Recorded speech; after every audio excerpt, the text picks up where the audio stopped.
இது பட்ஜெட் பத்திய உங்களின் ஒருவன். பட்ஜெட்டுக்கு முன்னாடி நீங்க போட்ட ட்வீட்டே நேஷனல் நியூஸ் ஆயிடுச்சே. ஒண்ணுமில்ல, பட்ஜெட் லோகோவை வெளியிட்டு இருந்தேன். மொழி கொள்கையில நாம எந்த அளவுக்கு உறுதியா இருக்கோம்னு காட்ட அதுல ரூன்னு வச்சிருந்தோம், அவ்வளவுதான். ஆனா தமிழை பிடிக்காதவங்க அதை பெரிய நியூஸ் ஆக்கிட்டாங்க. ஒன்றிய அரசு கிட்ட 100 நாள் வேலை திட்டத்துக்கான சம்பளத்தை தாங்க, பேரிடர் நிதி தாங்க, பள்ளி கல்வி நிதியை விடுவீங்கன்னு தமிழ்நாடு சார்பா 100 கோரிக்கை வச்சிருப்பேன். அதுக்கெல்லாம் பதில் பேசாத ஒன்றிய நிதியமைச்சர் இதை பத்தி பேசியிருக்காங்க. அவங்களே பல பதிவுகள்ல ரூனு தான் போட்டிருக்காங்க. ஆங்கிலத்திலையும் எல்லாரும் ருப்பீஸ சிம்பிளா RSன்னு தான் எழுதுவாங்க. அதெல்லாம் பிரச்சனையா தெரியாதவங்களுக்கு இதுதான் பிரச்சனையா தெரியுது போல. மொத்தத்துல இந்திய அளவுல நம்ம பட்ஜெட்டும் இட்டு தமிழும் இட்டு. பட்ஜெட்டுக்கான பிரிப்பரேஷன்லாம் எப்படி பண்ணீங்க? முதலமைச்சருக்கான பொருளாதார ஆலோசனை குழுல நோபல் பரிசு பெற்ற எஸ்தர் டப்லோ, அறிஞர்கள் ரகுராம் ராஜன், ஜான் தீரேஸ், அரவிந்த் சுப்பிரமணியன், நாராயணன் போன்றவங்க நிறைய ஆலோசனைகளை வழங்கினாங்க. மறுபுறம் அடித்தட்டு மக்கள்கிட்டையும் அவங்களோட தேவைகள் என்னன்னு கேட்டு தெரிஞ்சுக்கிட்டோம். அது மட்டும் இல்ல, மற்ற மாநிலங்கள்லயும் நாடுகள்லயும் மக்கள் கிட்ட நல்ல ரீச்சான திட்டங்கள் என்னன்னு பார்த்து அதை நம்ம மாநிலத்துக்கு ஏற்ற மாதிரி கொண்டு வரணும்னு முடிவு பண்ணோம். இதுக்காக பல நாட்கள் தலைமைச் செயலகத்தில் மாலை 6 மணியிலிருந்து இரவு 10 மணி வரை அமைச்சர்கள் அதிகாரிகள் கூட உட்கார்ந்து பேசித்தான் இந்த பட்ஜெட்டை தயாரிச்சோம். பொறுத்தவரை பட்ஜெட் எப்படி வந்திருக்கு? நான் சொல்றதை விட இந்தியா முழுக்க வெளிவந்திருக்கக்கூடிய நாளிதழ்களை என்ன சொல்லியிருக்குன்னு பாருங்க. இந்த இந்தியன் எக்ஸ்பிரஸ் பத்திரிகையில தலைப்புச் செய்தியா போட்டிருக்கிறாங்க, பட்ஜெட் தட் கவுண்ட்ஸ் ஆல் அப்படின்னு போட்டு ஒரு கோலத்தை போட்டு கார்ட்டூன்ல எல்லா திட்டங்களும் கொண்டு வந்து சேர்த்து அதில் வெளிப்படுத்தி இருக்கிறாங்க. டைம்ஸ் ஆஃப் இந்தியாவில் அதாவது to checkmate opposition next year Tamil Nadu finance minister moves infra welfare பீசஸ்னு தலைப்பில், அதாவது எதிர்கட்சிகளுடைய அரசியல் குற்றச்சாட்டுக்களை செக்மெட் செஞ்சிருக்கு இந்த பட்ஜெட்னு எழுதியிருக்கு. இது இந்து நாளிதழில் மாநிலத்தினுடைய வளர்ச்சிக்கு வழிவகுக்கும் முக்கிய துறைகளுக்கு கிடைத்த வெற்றியை இந்த பட்ஜெட்னு எழுதியிருக்கு. கல்வி, சமூக நலத்துறை திட்டங்களுக்கு பெரும்பாலும் முக்கியத்துவம் கொடுத்திருக்கிறாங்க அப்படின்னு டெக்கான் கிரானிக்கல் எழுதியிருக்கு. மக்கள் நலத்திட்டத்துக்கும் உள்கட்டமைப்பு வசதிகளை மேம்படுத்தவும் முக்கியத்துவம் கொடுத்திருப்பதா தி பிசினஸ் லைன் பாராட்டியிருக்கு. பெண்கள் முன்னேற்றத்தையும் மாநிலத்தின் நலத்திட்டத்தையும் மையப்படுத்தி இருக்கிறதா தி எக்கனாமிக் டைம்ஸ் எழுதியிருக்கு. தினமணியில நாம வெளியிட்ட பொருளாதார ஆய்வறிக்கை பத்தி சிறப்பான தலையங்கத்தை எழுதியிருக்காங்க. இந்த பட்ஜெட்ல என்ன இருக்குன்னு கூசாம கேட்கறவங்க பத்திரிகையாவது படிக்கணும். இந்த பட்ஜெட்ல உங்களுக்கு நெருக்கமான அறிவிப்பு எது? எனக்கு எல்லாமே நெருக்கமானதுதான். மக்களுக்கு எது பிடிச்சிருக்குன்னு தெரிஞ்சுக்க சோசியல் மீடியால அவங்க போட்ட பதிவுகளை பார்த்தேன்.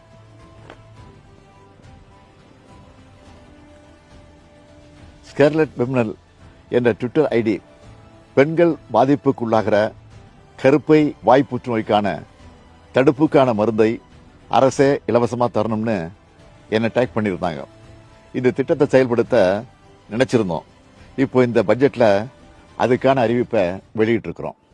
அது மட்டும் இல்ல, டாக்டர் நிகிதா மெஹ்ரா என்பவரும் ஃபென்டாஸ்டிக் நியூஸ்னு சொல்லி நன்றி தெரிவிச்சிருக்கிறாங்க. அதே போல தெலுங்கானால போக்குவரத்தை ஒழுங்குபடுத்துற பணிகள்ல திருநங்கைகளுக்கு வாய்ப்பளிக்க போறதா ஒரு செய்தியை பார்த்தேன். தமிழ்நாட்டிலையும் இப்படி செயல்படுத்தலாம்னு முடிவெடுத்தோம். அதன்படி ஊர்காவல் படையில திருநங்கைகளையும் ஈடுபடுத்துகிற அறிவிப்புக்கு பெரிய வரவேற்பு கிடைச்சிருக்கு. இது தொடர்பா நேஹா என்பவர் என்ன சொல்லியிருக்காங்கன்னு நீங்களே பாருங்க. இந்த சமூகத்துல கல்வி நிச்சயமா மிகப்பெரிய ஆயுதம். ஆனா அது விளிம்புநிலை சமூகமான திருநர் மக்களுக்கு கிடைக்கிறதுல நிறைய பிரச்சனைகள் இருக்கு. வாழ்வாதாரம் இருக்கக்கூடிய மற்ற பிரச்சனைகள்லாம் எதிர்த்து நிறைய திருநர் மக்களால உயர்கல்வி படிக்க முடியாம போகுது. அதுக்காக எல்லாருக்கும் எல்லாம் திட்டம், புதுமை பெண், தமிழ் புதல்வன் அப்படிங்கிற திட்டத்துக்கு மாசம் 1000 ரூபாய் ஊக்குவிக்கும் வகையில தமிழ்நாடு அரசு கொடுக்க போகுது. அது மட்டும் இல்லாம வாழ்வாதாரத்தை மேம்படுத்த வகையில இன்னொரு திட்டமும் திருவிழா காலங்கள்ல கூட்ட நெரிசல்களை கட்டுப்படுத்துறதுக்கும் போக்குவரத்து மேலாண்மைகளுக்கும் ஊர்காவல் படையில திருநர் மக்களை ஈடுபடுத்த வைக்கிறது. எல்லா ஊர்காவல் படையினர் மாதிரியும் மதிப்பூதியம், சீருடை, உயரிய பயிற்சிகள் அப்படின்னு சொல்லிட்டு செயல்படுத்த அரசு இந்த எல்லாருக்கும் எல்லாம் திட்டத்திலையும் சொல்லியிருக்காங்க அப்படிங்கறது இன்னொரு மிகப்பெரிய சந்தோஷமான விஷயம். கொஞ்ச நாளைக்கு முன்னாடி விருதுநகர் போனப்போ அரசு காப்பகத்தில் இருக்கக்கூடிய பெற்றோரை இழந்த குழந்தைகளுக்கு ஸ்வீட் வாங்கிட்டு போனேன். காப்பகங்களில் இருக்கவங்கள நாம பார்த்துக்கிறோம், மற்ற குழந்தைகளுக்கு ஏதாவது பண்ணணும்னு தோணுச்சு. அப்படி உருவானதுதான் தாயும் மாணவர் திட்டம். இதை பார்த்து டாக்டர் சென் பாலன் என்பவர் என்ன சொல்லியிருக்காரு பாருங்க. நான் கட்டும் வரி பணம் இப்படி பயன்படுத்தப்படும் எனில் இதைவிட வேறு பெருமை என்ன உள்ளது. ஆதரவற்ற முதியோருக்காக அன்புச்சோழ திட்டத்தை அறிவிச்சோம். இதுக்கு மக்கள் என்ன மாதிரி ரியாக்ட் பண்ணிருக்காங்கன்னு பாருங்க. பொதுமக்கள் மட்டும் இல்ல, ஆனந்த் சீனிவாசன், பிரபாகர், சோமவல்லியப்பன் போன்ற பொருளாதார வல்லுநர்களும் என்ன சொல்லியிருக்காங்கன்னா, எல்லா மாவட்டத்துக்கும் ஒரு திட்டத்தை அனௌன்ஸ் பண்ணி இருக்கிறாரு. ஃபர்ஸ்ட் டிஃபரன்ஸ் என்னன்னா நான் பார்க்கறதுல, போன எலெக்ஷன் நீங்க பார்த்தீங்கன்னா கொங்கு மண்டலத்தில் திமுக ரொம்ப பெருசா பண்ணல. ஆனா இப்ப நீங்க மோடி அரசாங்கத்தை பார்த்தீங்கன்னா யாரெல்லாம் எங்களுக்கு சப்போர்ட் பண்ணலையோ அவங்களை நாங்கள் கண்டுக்கவே மாட்டோம். தமிழ்நாட்டை பத்தி நாங்க ஒரு வார்த்தை கூட பேசல. தமிழ்நாடு எந்த ஸ்டேட்டெல்லாம் அவங்களுக்கு ஓட்டு போடலையோ அவங்கள பேசல. ஆனா இவங்க அதையும் பேசியிருக்காங்க. கோயம்புத்தூர்ல இந்த மெட்ரோ ப்ராஜெக்டை பத்தி பேசியிருக்காங்க, அந்த ஏரியாக்கான வளர்ச்சி திட்டங்களை பத்தி பேசியிருக்கிறாங்க. ஸோ எனக்கு ஓட்டு போட்டியா ஓட்டு போடலையாங்கிற ஒரு டிஃபரன்ஸ் இல்லாம பேசியிருக்கிறாங்க. அதே போல செக்டார்ஸ் என்று பார்த்தால் தொழில்துறை, விவசாயம், மனிதர்கள் என்று பார்த்தா பெண்கள், மாணவர்கள், மாற்றுத்திறனாளிகள், பெற்றோரை இழந்த பிள்ளைகள், அது மாதிரி பலவித ஜியாகிரபின்னு பார்த்தா தமிழகத்தில் இருக்கிற பல்வேறு ஊர்களுடைய பெயர்களும் நாம தமிழ்நாடு உச்சரிக்கப்படவில்லை என்று சொன்னதன் காரணமாகவோ என்னவோ இங்கே தமிழ்நாட்டில் இருக்கிற எல்லா பெயர்களையும் இந்த பட்ஜெட்ல கேட்டது போல இருந்தது. இது ஒவ்வொரு ஊரையும் சொல்லி அங்க ஒரு தொழிற்சாலை, ஒரு ஜவுளி பூங்கா, ஒரு இந்த பூங்கா என்று சொன்னதெல்லாம் பார்த்தால் இது ஒரு பரவலாக ஒரு பேலன்ஸ்டு பொருளாதார விதிகளுக்கு உட்பட்ட அதே சமயங்களில் நீங்க பாத்தீங்கன்னா அகழ்வாராய்ச்சிக்கும் ஒரு முக்கியத்துவம் கொடுக்கறாங்க, அதே மாதிரி செமிகண்டக்டருக்கும் ஒரு முக்கியத்துவம் கொடுக்கறாங்க, ஒரு புத்தாக்கத்திற்கும் கொடுக்கிறார்கள், எம்ப்ளாய்மெண்ட் அதிகமாக்கக்கூடிய ஒரு காலனி தொழிற்சாலைகளுக்கு முக்கியத்துவம் இருக்கிறது, அதிக டெக்னாலஜி இருக்கக்கூடிய தொழிற்சாலைகளுக்கு முக்கியத்துவம் இருக்கிறது. அதனால நான் நினைப்பது இது ஒரு நல்ல ஹோம்வொர்க் பண்ணப்பட்ட பட்ஜெட்.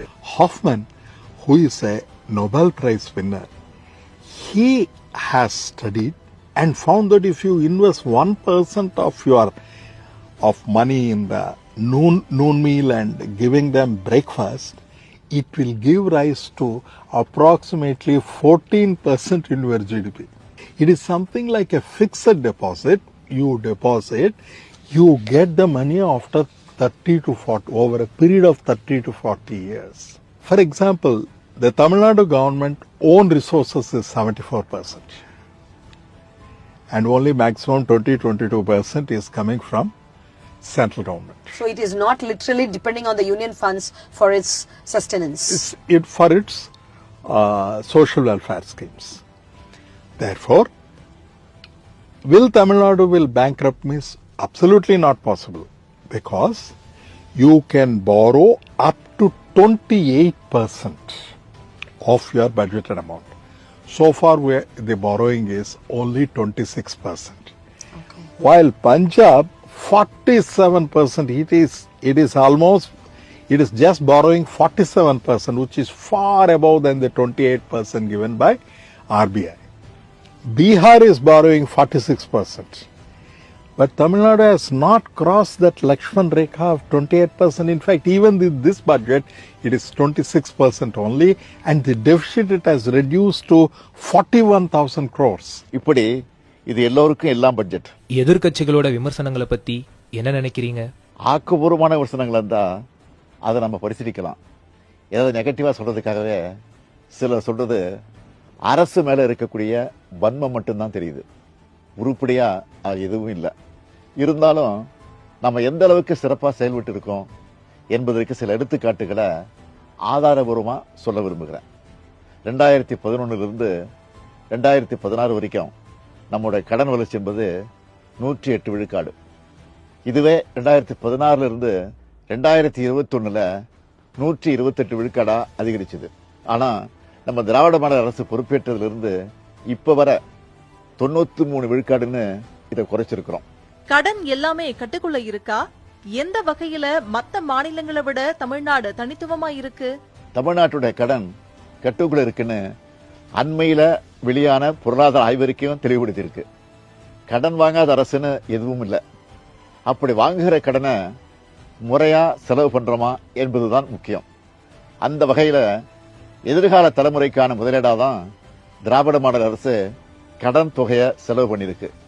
அதனாலதான் எதிர்கட்சிகளோட அர்த்தமற்ற விமர்சனத்தை வல்லுநர்களும் நாளேடுகளின் தலையங்கங்களுமே தவறுன்னு ஆணித்தரமா சொல்லிட்டாங்க. பட்ஜெட் முடிஞ்சிச்சு, அடுத்ததா என்ன பிளான்? இப்ப அறிவிச்சதெல்லாம் உரிய காலத்துல நடைமுறைப்படுத்த அமைச்சர்களை அதிகாரிகளை முடுக்கி விடுறதுதான் உடனடியா என்னுடைய அடுத்த வேலை. அது மட்டும் இல்ல, ஒன்றிய அரசோட நிதி ஒதுக்கீடுல ஓர வஞ்சனை, அதை பத்தி நாம குரல் எழுப்புறதா நாடாளுமன்ற தொகுதி குறைப்பு என்ற ஆபத்து. இப்படி நம்ம மாநிலத்துக்கான நிதிக்கும் நீதிக்கும் போராட வேண்டியிருக்கு. அதையும் பார்க்கணும். 2030 ஆண்டுக்குள்ள தமிழ்நாட்டை $1 டிரில்லியன் பொருளாதாரமா உயர்த்தணும். தமிழ்நாடு எல்லாத்திலையும் நம்பர் 1 இருக்கணும் என்கிற இலக்கை அடையணும். இப்படி நிறைய பணிகள் இருக்கு. அதனால ஓய்வே கிடையாது. நன்றி, வணக்கம்.